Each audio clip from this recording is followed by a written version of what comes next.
pamannya Abu Lahab marah Hamzah. Dia datang ke rumah Rasul, diambilnya kotoran, dicarinya Abu Lahab.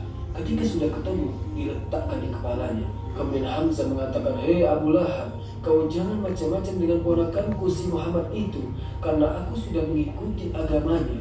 Padahal belum. Dia pura-pura saja supaya ingin membela Nabi SAW, karena sudah keterlaluan. Ini bukan akhlak Arab seperti ini. Tapi justru kata-kata itu menjadi sebuah kebaikan. Akhirnya apa? Hamzah masuk Islam. Makanya kalau kita mengatakan sesuatu, terkadang jadi doa. Katakan yang bagus-bagus akan jadi doa.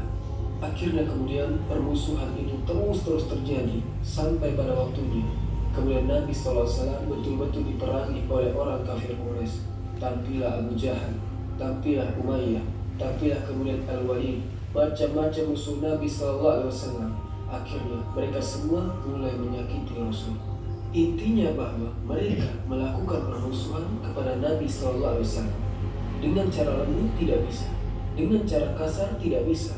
Sampai akhirnya mereka memutuskan untuk membunuh Nabi. Mereka ngomong kepada Bani Hashim, "Serahkan Muhammad kepada kami biar kami bunuh dia." Kata Bani Hashim, "Tidak, kami tidak akan menyerahkan orang kami. Kalau begitu, kalian akan kami keluarkan dari Quraisy Mekah, dan kami akan boikot semua makanan, tidak ada yang sampai kepada kalian.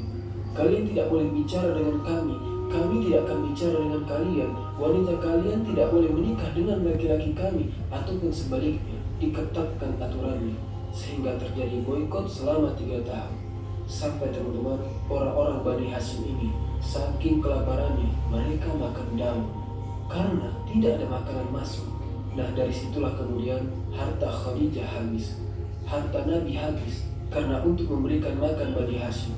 Ketika terjadi pemboikotan 3 tahun lamanya, sampai akhirnya kemudian berakhir pemboikotan itu.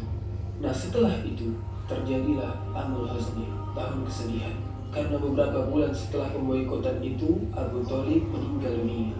Subhanallah. Setelah beberapa bulan meninggalnya Abu Thalib, meninggal pula Khadijah, istri tercinta Nabi SAW. Maka semakin sempitlah dakwah Rasul, karena orang-orang itu semakin berani.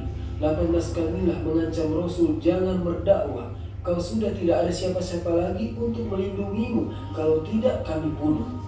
Akhirnya teman-teman, Rasul tidak bisa berdakwah terang-terangan, kembali ke dakwah sirriyah, dakwah sembunyi-sembunyi. Rasul hanya ngajak sebisanya saja, karena sudah diancam dibunuh. Akhirnya semakin buruk suasananya. Akhirnya Rasul ingin mencari area baru untuk berdakwah. Terpikir Nabi SAW untuk ke kota Taif. Kemudian ketika sampai di Taif, sama juga rupanya orang Taif tidak mau terima dakwah Rasul. Baru beberapa hari udah diusir. Lebih ganas lagi di Taif, dilempari sama batu, berdarah wajah Rasul.